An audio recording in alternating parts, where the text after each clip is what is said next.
நம்ம இப்போ வாழுற வாழ்க்கை எத்தனை பேருக்கு வரணும் உங்களுக்கு தெரியுமா? எத்தனை பேர் டெய்லி கடவுள்கிட்டயோ இல்லை அம்மா அப்பா கிட்டேயோ நன்றி சொல்கிறோம்.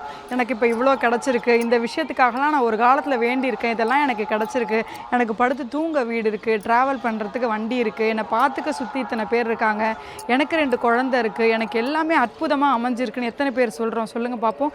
கிடையவே கிடையாது.